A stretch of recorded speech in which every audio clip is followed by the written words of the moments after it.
Math subject हमारी ज़िंदगी में सबसे ज़्यादा इस्तेमाल होने वाला सब्जेक्ट है।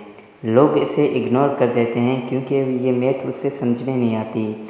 मैथ उस लोगों को हरगिज़ नहीं समझ में आएगी जो इसे डिफरेंट रूल्स से अपने माइंड में रखते हैं। वो कहते हैं कि ये मैथ का सब्जेक्ट बोरिंग सब्जेक्ट है और इसे हम हल नहीं कर सकते हैं। मैं आपको बता दूं कि मैथ सब्जेक्ट सबसे इजी सब्जेक्ट है। मैथ कुछ लोगों को समझ में इसलिए नहीं आती कि उसने इस सब्जेक्ट को अनपसंद किया है, तभी उसको ये सब्जेक्ट समझ में नहीं आता। क्योंकि ये सब्जेक्ट दूसरे सारे सब्जेक्टों से इजी सब्जेक्ट है।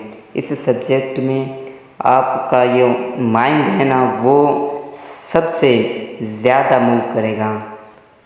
आज मैं आपको तीन ऐसे रास्ते दिखाऊंगा जिससे आप अमल करके आप मैथ को अपना दिलचस्प सब्जेक्ट समझोगे।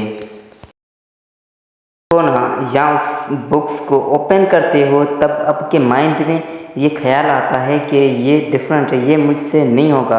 आप उसे ये अपने दिल को बता दें कि ये मुझे करना है तो करना है।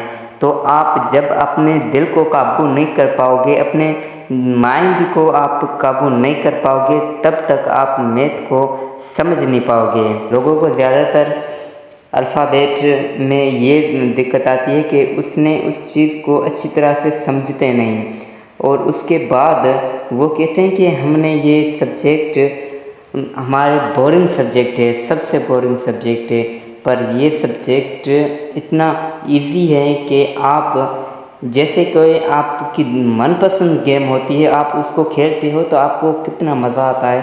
तो इस मैथ को आप जब अपने दिल से लेके इसको आप कंट्रोल करोगे, अपने दिल से इसे पढ़ोगे, तो आपको ये ऐसे ही लगेगा जैसे ये एक गेम है। और तीसरा ये कि जब आपके सामने मैथ का कोई भी प्रॉब्लम सॉल्यूशन हो रहा हो तो उस टाइम आप अपने माइंड को सीधा रखें और उस टाइम अपने माइंड में कुछ भी मत सोचें, कुछ भी कोई भी बात ना सोचें। और उस टाइम आपको सिर्फ ये फोकस करना है कि जो बोर्ड पर लिखा जा रहा है वो क्या लिखा जा रहा है और क्यों लिखा जा रहा है और ये मेरे आगे क्यों लिखा जा रहा है। तो ये माइंड में आपके रखोगे तो उसके बाद आपको मैथ इतनी इजी लगेगी कि आपको एक गेम जैसे लोग खेलते हैं तो वैसे ही आपको